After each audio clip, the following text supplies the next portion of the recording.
or to prove it to be incorrect. Let me now explain in more technical detail how these images of fractals are being formed.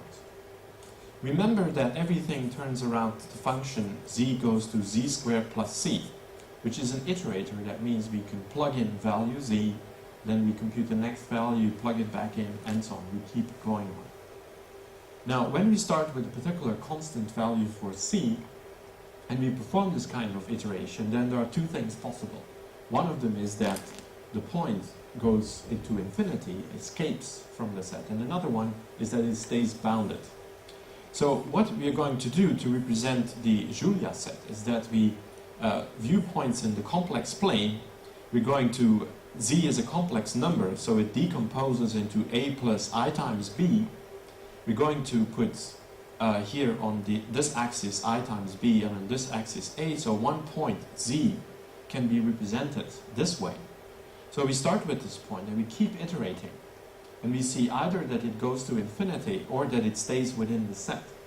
Now, if it goes to infinity, then the color is going to be equal to the number of time steps that we need before the point escapes into infinity. And so this is how we are going to represent the Julia sets.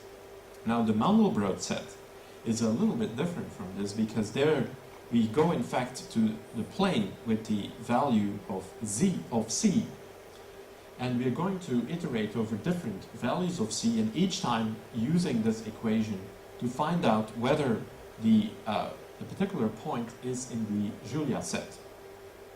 So here again we are going to take all these points, and the color now is going to represent whether this c value gives an element of the Mandelbrot set or whether it doesn't, and again we take the number of time steps that we need to iterate in order to find out whether this is the case.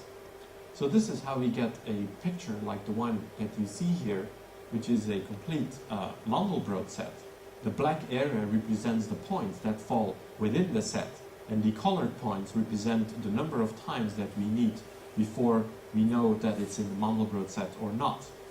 We can take a different color coding. For example, in this second representation, we take the real part of the z value and we get another picture, or in the next example, we use a color which is the angle between z and the origin, and in fact we could also take the height, use that to get a 3D representation of the Mandelbrot set, and there the height represents the number of times that we have to iterate before we escape to infinity.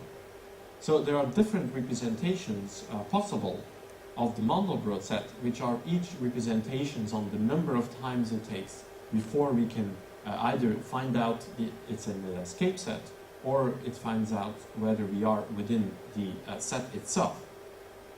Now, one of the remarkable things, which of course was not known initially, is that this Mandelbrot set turns out to have fractal properties. That means if we start from the set and then we start zooming into more and more detail, that we will find that there's similarity. When we zoom into it, we see again the same picture. Then we can keep on zooming in and zooming in, always seeing more and more detail here.